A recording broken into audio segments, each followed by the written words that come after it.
আসসালামু আলাইকুম। আরোগ্য হোমে হল রাজশাহী। আমি ডাক্তার মোহাম্মদ হাফিজুর পান্না।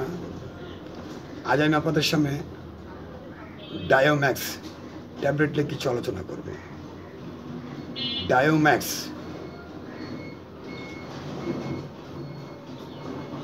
এটি একটি হোমিওপ্যাথিক ঔষধ।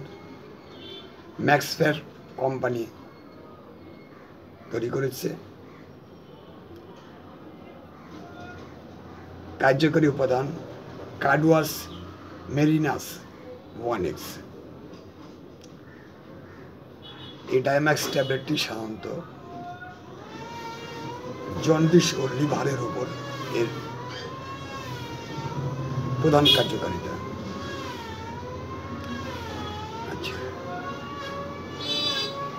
যেসব রোগী সাধারণত জন্ডিস সহ লিভারের জটিলতা, বমি ভাব বা বমি, পেটের ডান পাশের উপরিভাগে ব্যথা, পিত্তথলির বেদনা,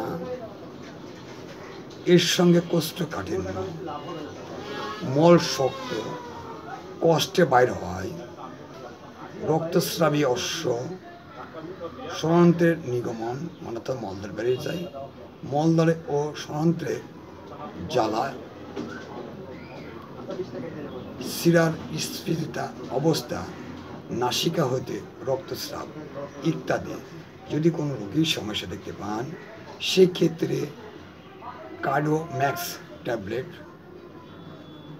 অথবা কার্ডুয়াস মেরিনাস 1X ব্যবহার করিবেন।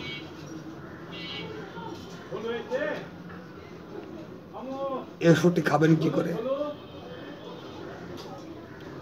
একটি অথবা দুটি ট্যাবলেট দৈনিক 2 বার সকালে অথবা রাত্রে সেবন করুন, কিংবা একজন রেজিস্টার্ড হোমিওপ্যাথি চিকিৎসকের পরামর্শে ওষুধ সেবন করুন।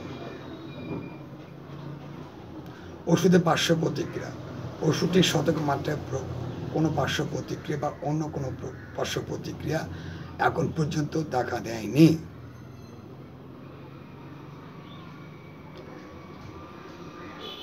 বিশেষ করে তারপর আমি বলবো, গর্ভবতী মহিলারা ওষুধ সেবনের পূর্বে অবশ্যই একজন রেজিস্টার্ড হোমিওপ্যাথি চিকিৎসকের পরামর্শে ওষুধ সেবন করবেন। তবে আমি বলবো নিজে নিজে ওষুধ খাওয়া ঠিক নাই।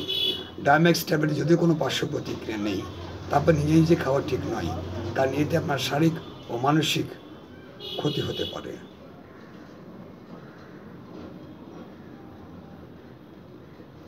আচ্ছা, আমার একটা ওয়েবসাইট আছে www.arogyohomehol.xyz। লগ ইন করে আরও বিস্তারিত অনেক কিছু জানতে পারবেন। আমার এই চ্যানেলটি কে কোন জেলা থেকে দেখছেন, কোথা থেকে দেখছেন, কোন দেশ থেকে দেখছেন, লাইক কমেন্ট করে জানিয়ে দিন। যারা এখনও সাবস্ক্রাইব করেননি, আমি তাদেরকে সাবস্ক্রাইব করার জন্য অনুরোধ করছি। যাবার আগে একটা কথা বলে যাই, যেসব পুরুষ এবং মহিলা বন্ধা যাদের বাচ্চা হয়েছে না, বহু ওষুধ খেয়েছেন, কোনো সুফল পাননি,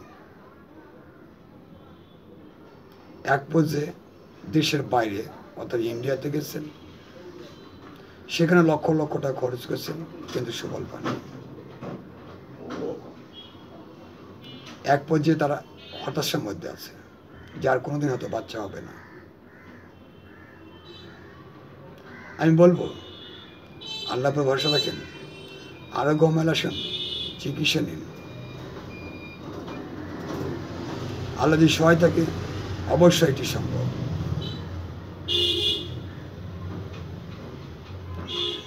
আলোচনা আজকে শেষ করছি। আগামীতে অন্য কোনো ওষুধ আবার আলোচনা হবে।